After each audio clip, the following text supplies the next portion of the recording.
Bom, gente, na aula anterior, então, a gente explorou bastante os fundamentos filosóficos, comportamentais e científicos que sustentam a terapia da dialética, né, da Marshallenian. Vimos que a DBT integra diferentes tradições para compreender o comportamento humano de forma mais ampla, mais integrativa, e desenvolver essas intervenções baseadas nessas duas dimensões, da aceitação e da mudança. E nesta aula, então, a gente vai fazer diferente. A gente vai se aprofundar nos modelos teóricos mais importantes dessa abordagem, que é justamente o entendimento profundo do que é um modelo biopsicossocial da desregulação emocional.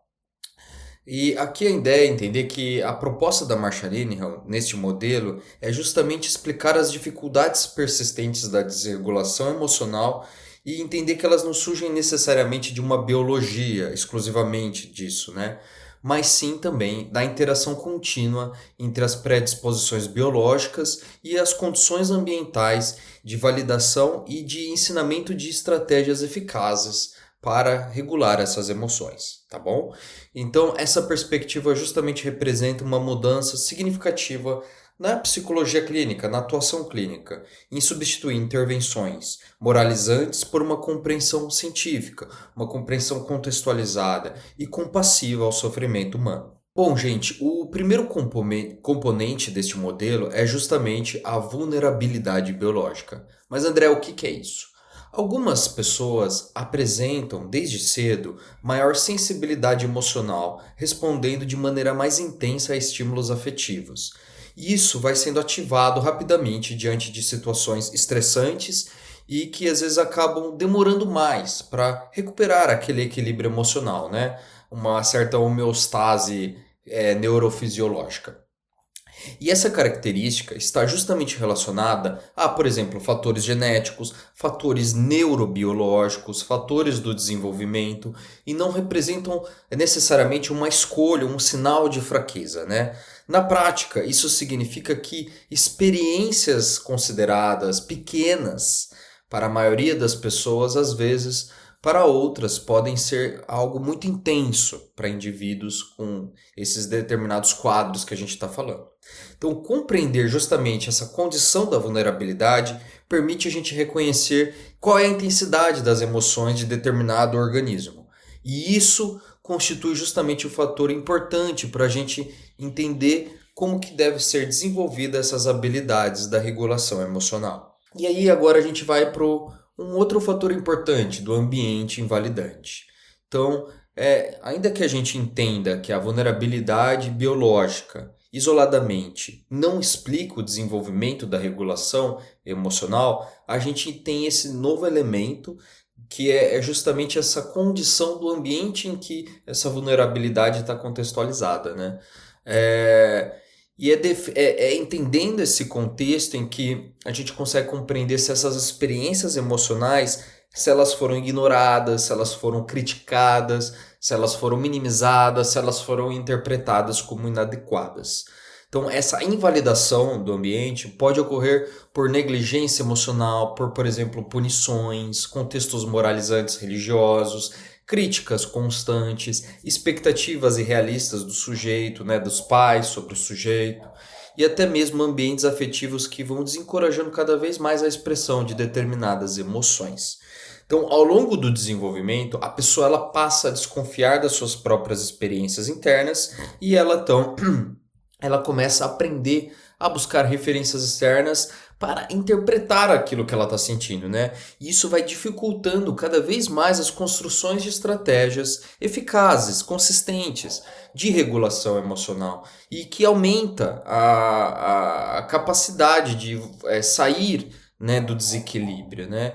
Então a ideia é justamente entender que esses ambientes invalidantes eles propiciam, promovem um aumento dessa condição que às vezes já é genética, biológica, da vulnerabilidade. Intensifica isso.